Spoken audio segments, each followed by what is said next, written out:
বাউল সরকার বা ফাউল সরকার যেটাই বলেন, আল্লাহ রব্বুল আলামিনকে নিয়ে যেটা কটাক্ষ করেছে, আমি বলতে চাই আমাদের প্রত্যেকেরই ঈমানি দায়িত্ব এটার বিরুদ্ধে প্রতিবাদ করা। আমি একটা কথাই মঞ্চ থেকে বলতে চাই, যেহেতু সময় কম এই জন্য আমি লং আলোচনায় যাই না, সংক্ষিপ্ত কিছু কথা বলে শেষ করে দিব। আমি এই মঞ্চ থেকে আমার ঈমানি দায়িত্ব হিসাবে, আমি ছোট মানুষ, আমারও একটা দায়িত্ব আছে, ঈমানের দায়িত্ব। এই দায়িত্ব হিসাবে আমি আপনাদেরকে মেসেজ দিয়ে যেতে চাই, সেটা হচ্ছে বাংলার জমিনে, ঢাকা শহরে বা যে কোনো জায়গায় যদি দেখেন এই বাউল সরকার ফাউল সরকাররা কোনোভাবে সঙ্গম করার চেষ্টা করতেছে, আবার তারা একত্রিত হওয়ার চেষ্টা করতেছে, আপনাদের প্রত্যেককে আমি মেসেজ দিয়ে যেতে চাই, আপনাদের ঈমানি দায়িত্ব তাদের বিরুদ্ধে প্রতিবাদ করা। জোরে বলেন, কথা বলেন ঠিক কিনা? কি জন্য প্রতিবাদ করা দরকার? আল্লাহ রাব্বুল আলামিন বলেছেন সর্বপ্রথম আগে আমাকে ভালোবাসতে হবে, এরপর আমার নবীকে ভালোবাসতে হবে, এরপরে তোমরা যাকে ভালোবাসো তাকে ভালোবাসো। তাহলে আল্লাহ রাব্বুল আলামিন যেখানে নিজে বলেছে আমাকে ভালোবাসো, সেই আল্লাহ রাব্বুল আলামিনকে যদি কটাক্ষ করা হয়, আমাদের সামনে যদি এটা পড়ে, আমরা কোনোভাবেই তাকে সার দিব না, দিব না, দিব না, দিব না, দিব না।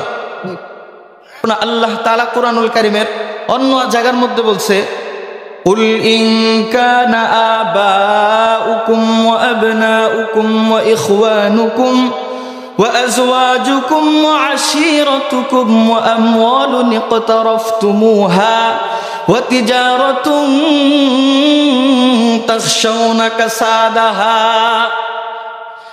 আল্লাহ রাব্বুল আলামিন কুরআনুল কারীমের মধ্যে ডাক দিয়ে বলতেছেন, ও আমার বান্দারা, দুনিয়ার মধ্যে যে সকল মহাব্বতের জিনিস আছে, তোমাদের বাবা মা হোক বা ব্যবসা বাণিজ্য যাই কিছু হোক, তোমাদের প্রিয় জিনিস যেটা আছে, এটার থেকে সব থেকে বেশি ভালোবাসতে হবে আমি রব্বুল আলামিনকে।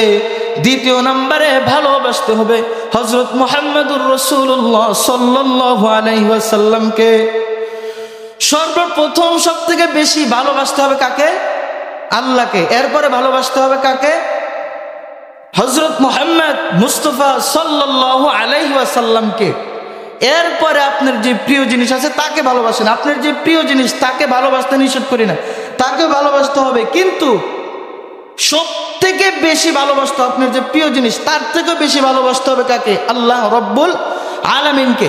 আমি সামনে অল্প একটা ছোট্ট ঘটনা বলে শেষ করে দেব। তার আগে এইখান থেকে, এই কোরআনের এই আয়াত থেকে যেটা বোঝা যায়, কুল ইন কানা আবাউকুম ওয়া আবনাউকুম ওয়া ইখওয়ানুকুম ওয়া আজওয়াজুকুম ওয়া আশিরাতুকুম ওয়া আমওয়ালুন ইকতারাফতুমুহা।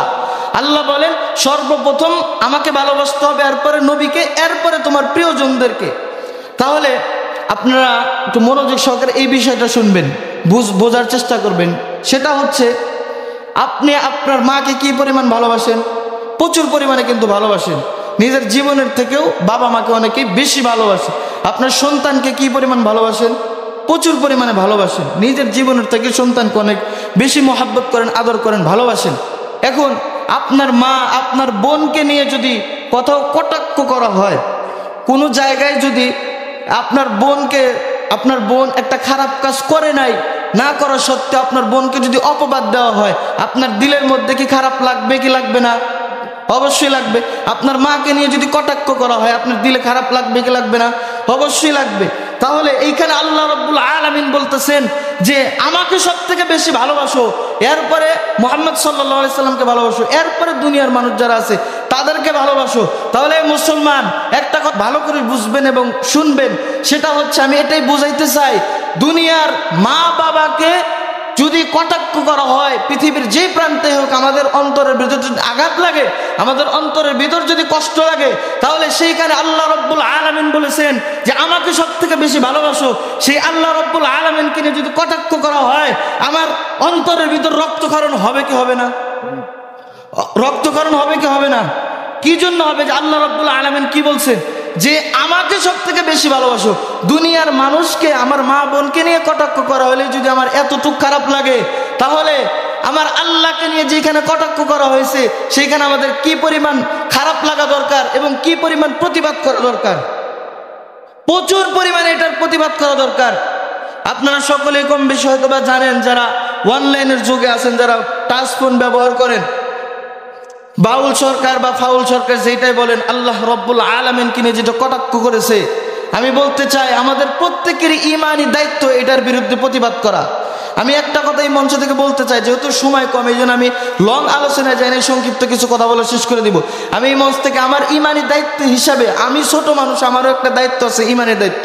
এই দায়িত্ব হিসাবে আমি আপনাদেরকে মেসেজ দিয়ে যেতে চাই, সেটা হচ্ছে বাংলার জমিনে, ঢাকা শহরে বা যে কোনো জায়গায় যদি দেখেন এই বাউল সরকার ফাউল সরকাররা কোনোভাবে সঙ্গম করার চেষ্টা করতেছে, আবার তারা একত্রিত হওয়ার চেষ্টা করতেছে, আপনাদের প্রত্যেককে আমি মেসেজ দিয়ে যেতে চাই, আপনাদের ইমানি দায়িত্ব তাদের বিরুদ্ধে প্রতিবাদ করা।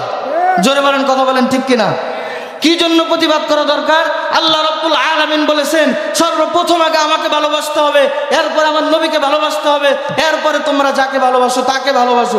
তাহলে আল্লাহ রাব্বুল আলামিন যেখানে নিজে বলেছে আমাকে ভালোবাসো, সেই আল্লাহ রাব্বুল আলামিনকে যদি কটাক্ষ করা হয়, আমাদের সামনে যদি এটা পড়ে, আমরা কোনোভাবেই তাকে সার দিব না, দিব না, দিব না, দিব না, দিব না। সাহাবাদের ইমানের পাওয়ার কেমন ছিল? ছোট্ট একটা ঘটনার সময় খুব কম, 5 মিনিটের